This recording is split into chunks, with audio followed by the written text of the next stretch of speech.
And I'm very happy to be, especially in this service today. I feel and I sense that God is going to speak to us today. And I feel and I sense that's why I was sick last night. The devil wanted to discourage me, but I am here today. Hallelujah. I was so sick that my parents were looking at me and saying, we need to take you to the hospital. In fact, I was going to call the pastor and tell them that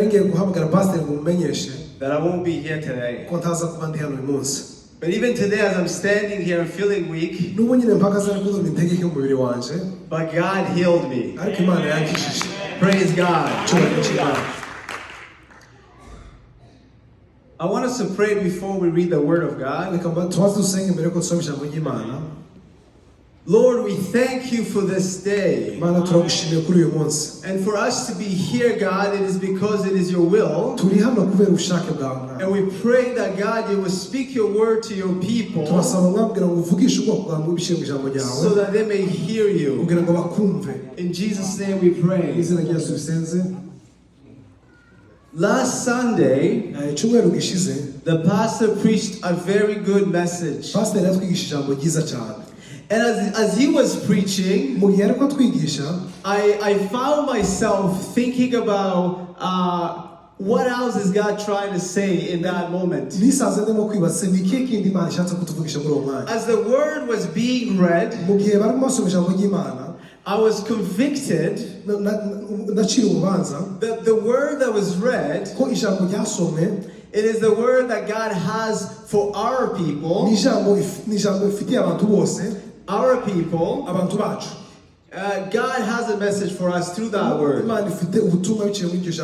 I'll go back to Ezekiel chapter 12. I'll read verse 1 all the way to verse 12. We'll take turns to read so you can read on your phone.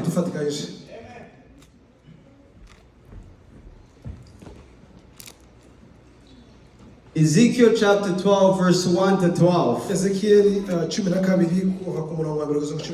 The word of the Lord came to me, Son of man, you are living among a rebellious people. They have eyes to see, but do not see, ears to hear, but do not hear, for they are a rebellious people. Mwana w'umuntu uturanye n'abantu, ijambo ry'Uwiteka ryongera kunzaho riti, mwana w'umuntu uturana n'ab'inzu y'abagome bafite amaso yo kureba ntibabone, bafite amatwi yo kumva ntibumve, kuko ari ab'inzu y'abagome. Therefore, son of man, pack your belongings for exile in the daytime as they watch you. Set out and go from where you are to another place. Perhaps they will understand this, though they are a rebellious people. During the daytime while they watch, bring out your belongings packed for exile. Then in the evening, while they are watching, go out like those who go into exile. While they watch, dig through the wall and take your belonging out through it.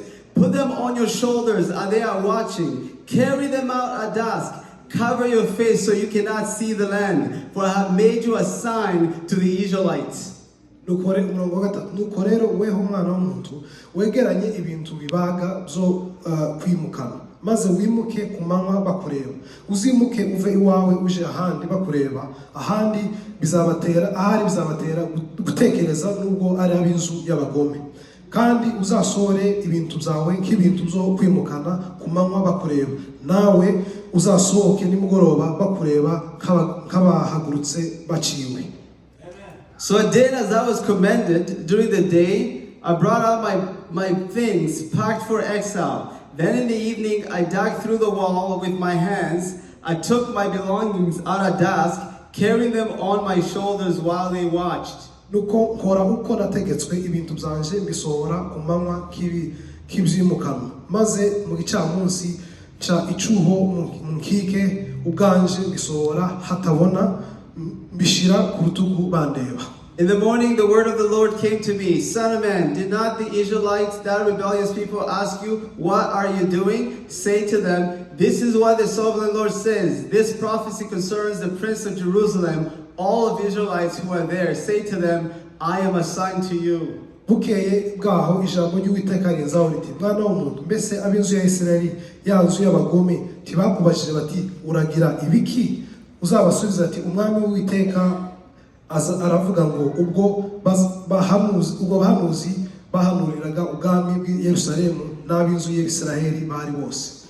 As I have done, so it will be done to them. They will go into exile as captives. The prince among them will put his things on his shoulders at dusk and leave, and a hole will be dug in the wall for him to go through. He will cover his face, though he cannot see the land. Kandi umwami ubarimo azashira ibintu ku rutugu hatabona maze ahaguruke. Bazicira icyuho mu nkike babe arico babimenyesherezamo, azitwikira mu maso kuko atazarebesha igihugu amaso ye. Amen. Amen. The title of the message today is God Deliver Us. God Deliver Us. You may be like me, when things are happening in my life, I'm always asking, what does God have to say about this? And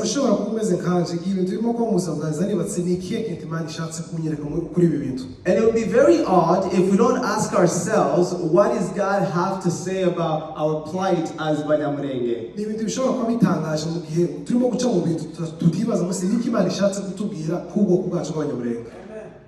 Because God has something to say to our people. What we read here is about exile. So it was about exile.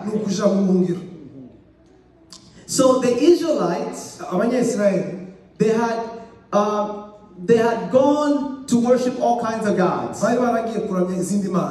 And Ezekiel was sent as a prophet to them to warn them of the danger that is coming.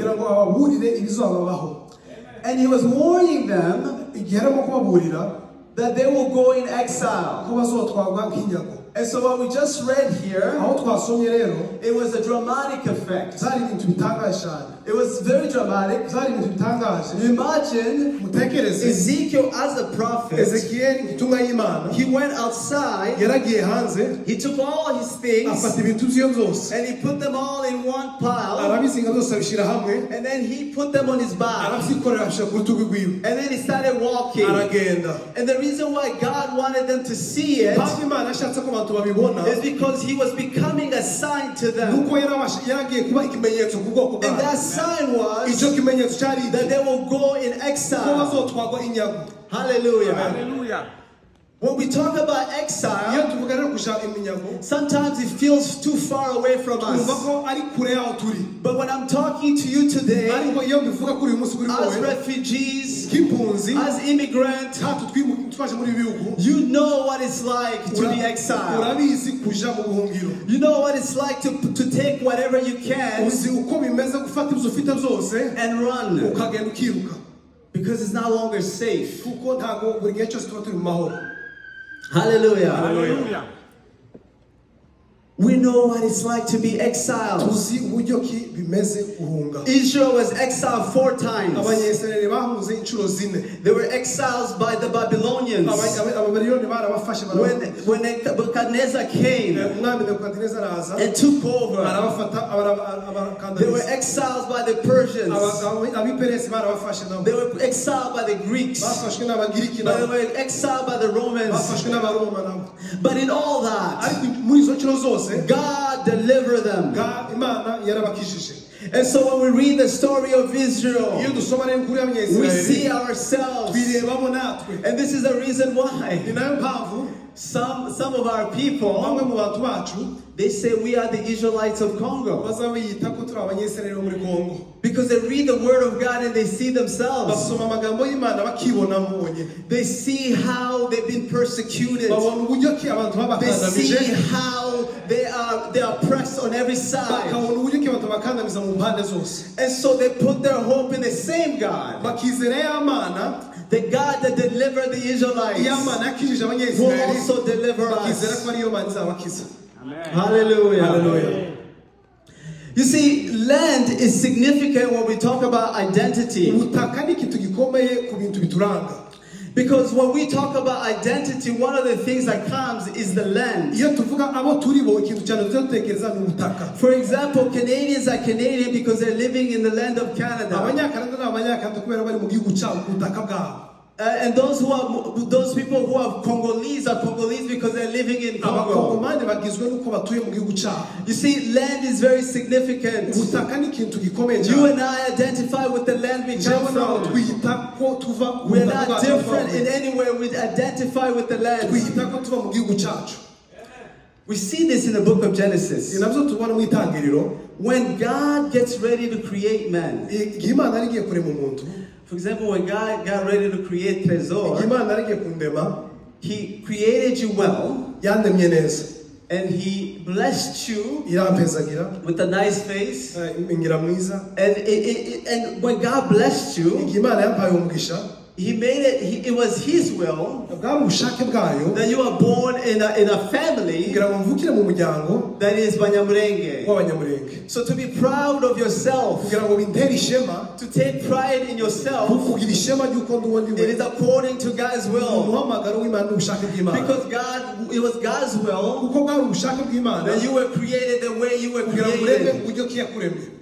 Those who are hating us because of what we look like, because of the way God has created us, are in line with the devil. Hallelujah. Amen. So when God got ready to create man, and He looked at Adam, and He created him from the ground. And the Bible says, God named the first man Adam. In the Hebrew, the ground is called Adamah. And so Adam is named Adam after Adamah, which meaning from the beginning we identify with the ground. Hallelujah. Amen, amen. The other thing that is concerning the ground, when God created man, He made it so that we are dependent on the land. We are very dependent on the land. We need shelter, and we get that in the land. We need food, we get that in the land. Although it's a little bit complicated these days, because now we're going in shifts. So that we can get money, so that we can have a house, and so we can have food. We no longer need to till the land, but somebody is tilling the land for us, so that we can have food. So we are very much dependent on the land.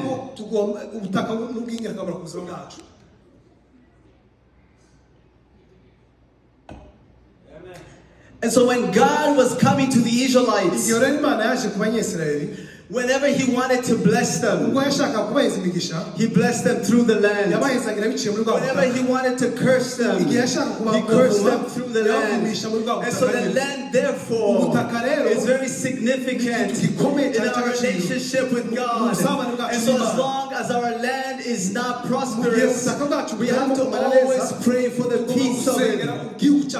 Hallelujah. Hallelujah. The Israelites would always pray for the peace of Jerusalem. And they are Banyamulenge even today. They are still praying for the peace of Israel. But they're not praying for the peace of their own land. Hallelujah. Hallelujah. So one of the things that comes to mind when this question is concerned is when we go through hard things, one of the things that comes up is why. And because we think somehow, if I know why, then it will be easy for us to go through it. And it will give the suffering meaning. I'm not here today to tell you that I know why, because I don't know why. Although Your grandmother, kaka wanje we were sitting in a home somewhere in Ngoma's home, Bishop Ngoma, twari kwa ngoma igihe twari twagiye kumusura and your grandmother said, kaka aravuga ngo ibi ni ibihe byatugezeho. these are the times that have gone to us. So it's the times that happened to us. Ni ibihe byatubayeho. And that's what's happening. The times have happened to us. Hard times happen. And one of the reasons why it is a complexity, because what we see is good people are suffering. Hallelujah. Amen, amen. Amen. I want to tell you a story of Esther, Mordecai, and Haman. Because there, I think therein also there is a revelation of what God wants to say to us. You see, Haman hated the people of God. And so he started plotting against the people of God. If I take a step back, you know the story of Esther really well. Esther became queen of Persia. Though she was an Israelite. And she didn't want to identify with her people. Because she wanted to be integrated. Hallelujah. Amen. And so Haman, he was second in command after the king. And he wanted to destroy the people of God. Hallelujah. Hallelujah. And he had the government's backing. Just like the Congolese militia today, they have the backing of the government. Haman hated Jews just because they were different. And he hated Mordecai even more because he did not give him the honor he felt like he deserved. Haman prepared a big pole that he will impale Mordecai after he has killed all the Israelites. Hallelujah. Hallelujah. Haman was planning a genocide. Haman thought it was in his power. Haman thought it was in his power to do away with the people of God. But Haman did not know that we have a God that fights for us. Haman did not know that we have a God who answers our prayer. Haman doesn't know that we have a God who's on our side. Hallelujah. Hallelujah. Hallelujah. Hallelujah. So Mordecai went to Esther. And he told Esther. He said, Esther, don't you see what's happening? Don't you see what's happening? Esther was so concerned with her own skin. Oh, Esther. Oh, Esther. I want you to look at your neighbor. Say, neighbor, don't save your skin. Don't save your skin. Don't save your skin. Save your people. We have many Esthers in Congo. A lot of people in position of power that love themselves more than their people. And this is our message to them.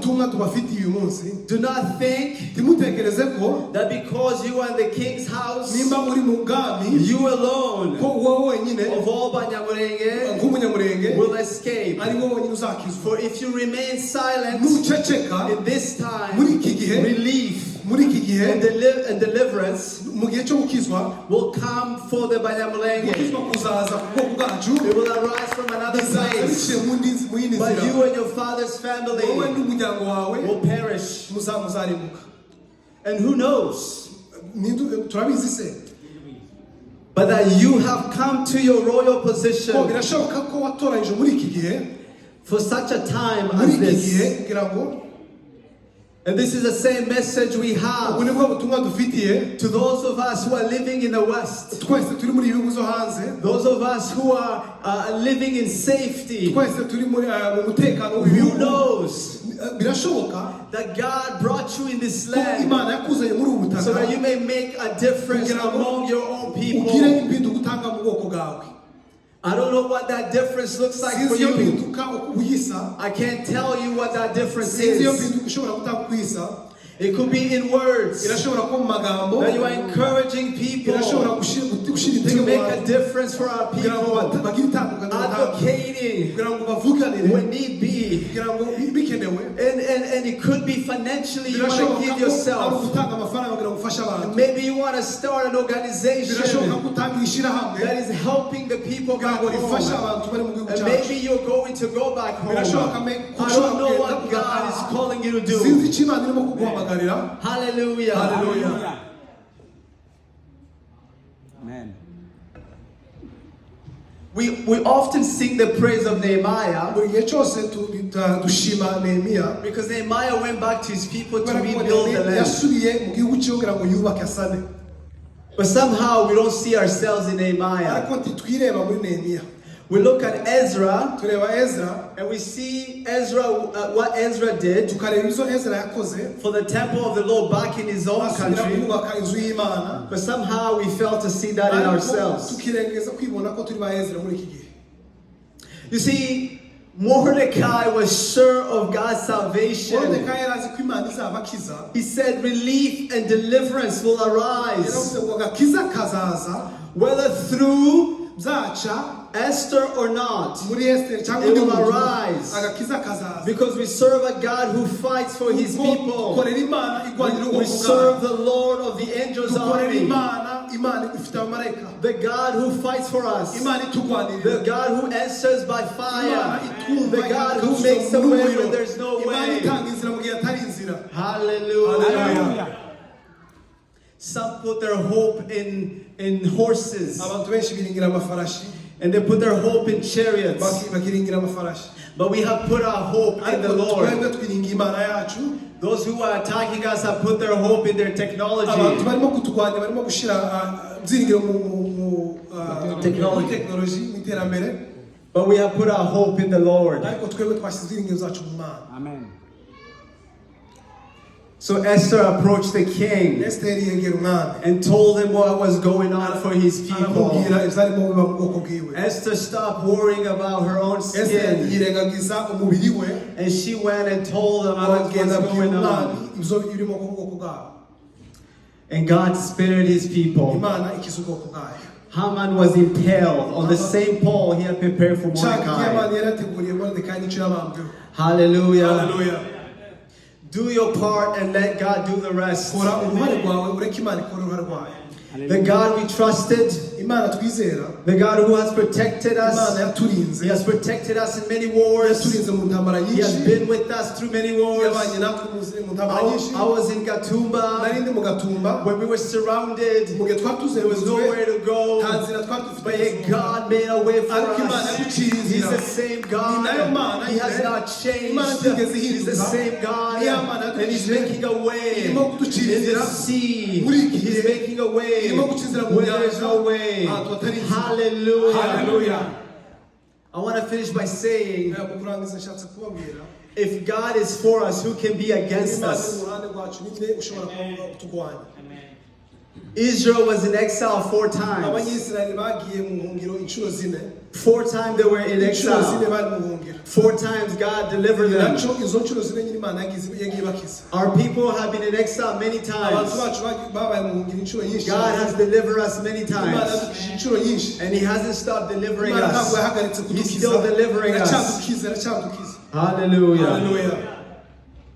I want to close by reading Ezekiel chapter 34, Ngiye kurangiza nsoma muri Ezekiel 34, verse 11 to 15. umurongo wa 10. While the people of God were in exile, God makes a promise to them. Ubwoko bw'Imana bwari mu buhungiro, Imana yabahaye isezerano. And here's a promise that God is making to us today. Iryo sezerano Imana yagiriye ubwoko bwayo. For this is what the sovereign Lord says: I myself will search for my sheep and look after them. 34. So Ezekiel 34, verse 11 to 15. Ezekiyeli 34 umurongo wa 11 kugeza 15 aravuga ngo umwami w'Uwiteka aravuga ati dore nje ubwanje ngiye kubaririza intama zanje zishake. As a shepherd looks after his scattered flock when he is with them, so will I look after my sheep. I will rescue them from all the places where they were scattered on a day of clouds and darkness. Uko umwungeri ashaka umukumbi we mu gihugu ari mu ntama ze zatataniye kure, niko nzashaka intama zanje zirokore zikuye ahantu hose zatataniye ku munsi w'ikibunda n'umwijima. I will bring them out from the nations and gather them from the countries, and I'll bring them into their own land. I will pasture them on the mountains of Israel, in the ravines, in all the settlements in the land. Kandi nzazizana zikuye mu mahanga zitereranize hamwe zikuye mu bihugu zazizana zigeze mu gihugu cyayo bwite ziragire ku misozi y'Israeli iruhande rw'imigezi n'ahatuwe hose mu gihugu. I will tend them in a good pasture, and the mountains heights of Israel will be their grazing land. There they will lie down in good grazing land, and there they will feed in a rich pasture on the mountains of Israel. Zaziragira mu rwuri rwiza kandi ikiraro cyazo kizaba mu mpinga z'imisozi ya Isirayeli, nibwo zizarara mu kiraro cyiza zikarisha urwuri rwiza rwo ku misozi ya Isirayeli. I myself will tend my sheep and have them lie down, declares the sovereign Lord. Je ubwanje nije uzaragira intama zanje kandi nziruhure, niko umwami w'Uwiteka avuga. Restoration for us as a people. Ukira utabago kwacu nk'ubwoko. It is not just spiritual, ntagari mu buryo bwo mwuka gusa, but it is also physical. no mu buryo bwo mubiri. God did not only spiritually restore Jerusalem, Imana ntabwo gusa yatabaye ikizara but He did it physically. Umwuka yabatabaye no mu buryo bw'umubiri. Today we hear sad news coming from back Uyu home. munsi turi mu kumva amakuru mabi ava iwacu. People are dying. Ubwoko bwacu abantu bazo kwicwa. Today we hear that our enemies are still Uyu rejoicing. munsi turi kumva ko abanzi bacu bari kunezerwa. Today children, women and men are Abana weeping bacu abagore n'abagabo barimo kurira for their loved kubera ones. ko babuze abakunzi babo. Today God weeps over the Ariko Imana land. irimo kurira iririra ubwoko Today bwacu. God weeps over the land Imana of irimo Wikwikiza kurira ubwoko and the ubutaka bwacu. carnage that is happening there. Ibirimo kuba kuri uyu munsi Rest assured, mumenye ko the blood of the innocent amaraso y'abera is crying out to arimo God, kurira itaka and He's Imana. not deaf to their cry. Imana ntabwo God will restore our Imana lands. izatabara ikiza ubwoko bwacu. If it was up to people, Ibi bishingiye ku bantu we will not be here today. twari kuba turi hano uyu But munsi. God has Ariko protected Imana us. yaraturinze. He has kept us. Imana yaraturinze. He has protected us. Imana yaraturinze. And that's the word I have to you Ibyo ni today. byo jambo mufite That kuri God uyu munsi. protected us. Imana He ikurinde. has kept us. Ya Mana And will yaturinze. continue to keep us. Izakomeza iturinde. Hallelujah. Hallelujah. Amen. Receive Amen. the word of God. Bakira ijambo ry'Imana. Amen.